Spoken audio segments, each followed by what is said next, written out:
নমস্কার বন্ধুরা, জয়ন্তীর কিচেনে আপনাদেরকে সকলকে স্বাগত জানাই। আজ আপনাদের সামনে একটা দুর্দান্ত স্বাদের মিষ্টির রেসিপি নিয়ে চলে এসেছি। আসুন তাহলে দেখে নেওয়া যাক সেই রেসিপিটা।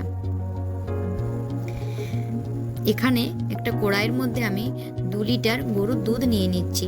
গরুর দুধটা আমি আগের থেকে ফুটিয়ে রেখেছিলাম। এবারও আমি দুধ থেকে ছানা কাটাবো বলে আবারও গরম করে নিচ্ছি। এখানে আমি ছানার জল নিয়েছি, মানে আমাদের বাড়িতে আগের থেকে ছানা ছেটানো হয়েছিল, সেই জলটাই আমি ব্যবহার করব। দুধ যখনই ফুটে আসবে তখনই আমি ছানা জলটা অল্প অল্প করে দিয়ে দেব। এবার দেখুন আমার ছানাটা কিন্তু ওই জলটা দেওয়ার পরে ছানাটা কেটে গেছে, মানে দুধ থেকে ছানাটা হয়ে গেছে। যখনই এরকম একটা জলের কালারটা হয়ে যাবে তখনই জানবেন ছানাটা হয়ে গেছে। এবার ছানা জলটা কিছুক্ষণ ঠান্ডা করে নেব ছানাটা, তারপর আমি জলটাকে এইভাবে ছেঁকে নিচ্ছি। এই জলটা কিন্তু আমরা ফেলে দেব না, এই জলটা আবারও ছানা কাটানোর জন্য রেখে দেব। এবার ছানাটা ছান্তার সাহায্যে এইভাবে ছেঁকে তুলে নিচ্ছি। এই রেসিপিটি করার জন্য একটা কথা কিন্তু মাথায় রাখতে হবে, এখানে যেন ছানার মধ্যে এক ফোঁটাও জল না থাকে। জলটাকে একদম ছেঁকে বার করে নিতে হবে, জল থাকলে কিন্তু ছানা শীতলটা খুব ভালো একটা হবে না। এবার কড়াইয়ের মধ্যে আমি 4 কাপ জল নিয়ে নিচ্ছি। এখানে একটা চিনির সিরাপ তৈরি করে নেব বলে। এবার 4 কাপ জলের জন্য আমি এখানে 3 কাপ চিনি ব্যবহার করছি। 3 কাপ চিনি দিয়ে গ্যাসের ফ্লেমটা হাই করে নেব। হাই করে নাড়াতে থাকবো। 10 মিনিট এটাকে ফুটিয়ে নেব।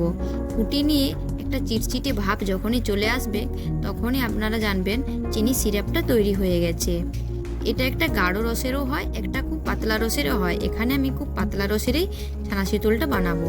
ছানা শীতলটা হয়ে গেলে এই রেসিপিটিতে, মানে পাতলা রসের রেসিপিটা ভালো লাগে। এবার এখানে আমি ওই থালার মধ্যে 2 চামচ আটা নিয়ে নিচ্ছি। আটার মধ্যে এখানে 2 চামচ আমি গাওয়া ঘি নিয়ে নিচ্ছি। এই ছানা শীতল রেসিপিটিতে এই টিপসটা কিন্তু খুবই জরুরি। 2 চামচ ঘি আর ওই 2 চামচ আটাটাকে ভালো করে মাখাতে থাকবো যতক্ষণ না পর্যন্ত একটা খসখসে ভাব চলে আসছে। এবার 1 চামচ চিনি দিলাম, চিনি দিয়েও আবার ভালো করে মাখাতে থাকবো। চিনিটাও মাখাতে মাখাতে প্রায় গলে আসবে। এবার ছানাটাকে ভালো করে আটার সাথে মাখাতে থাকবো। দেখুন এখানে খুব কিন্তু জোরেই ভালো করেই আর কি ছানাটাকে মাখানো হচ্ছে। মাখানো হয়ে গেছে। এবার একটা ডো তৈরি করে নিয়েছি। এবার ওই ডো থেকে একটা আকার আমি লুই করে নিচ্ছি। গোল গোল করে আমি লুই পাকিয়ে রাখছি আগের থেকে। এবার হাতের সাহায্যে এইভাবে আমি একটা শেপ তৈরি করে নিচ্ছি।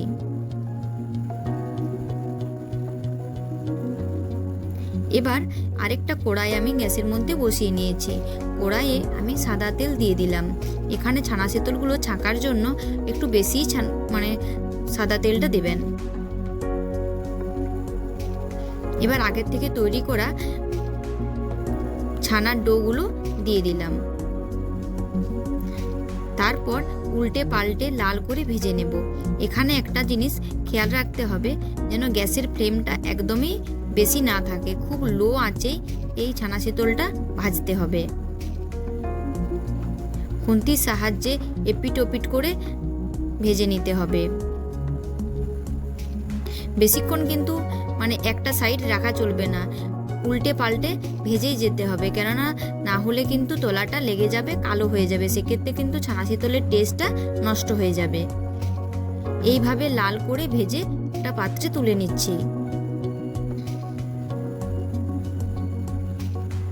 প্রত্যেকটা যে আকারে শেপ করে আমি আগের থেকে রেখেছিলাম সেই প্রত্যেকটা ছানা শীতলকে এইভাবে আমি ছেঁকে একটা পাত্রে তুলে নিচ্ছি।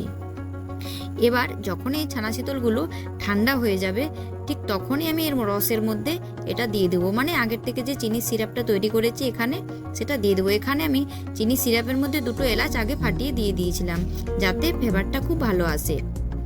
রসের মধ্যে দিয়ে এপিট ওপিট খুন্তির সাহায্যে উল্টে নেব, যাতে রসটা ভালো করে ঢুকে যায়। এটা একটা দুর্দান্ত স্বাদের মিষ্টি রেসিপি। আপনারা যদি এই মিষ্টি রেসিপিটি বাড়িতে না বানিয়ে থাকেন, অবশ্যই বানাবেন। যদি ভিডিওটি আপনাদের ভালো লেগে থাকে তাহলে প্লিজ লাইক, কমেন্ট এবং শেয়ার করুন, এবং যারা এখনও আমার চ্যানেলটি সাবস্ক্রাইব করেননি প্লিজ সাবস্ক্রাইব করে পাশে থাকবেন।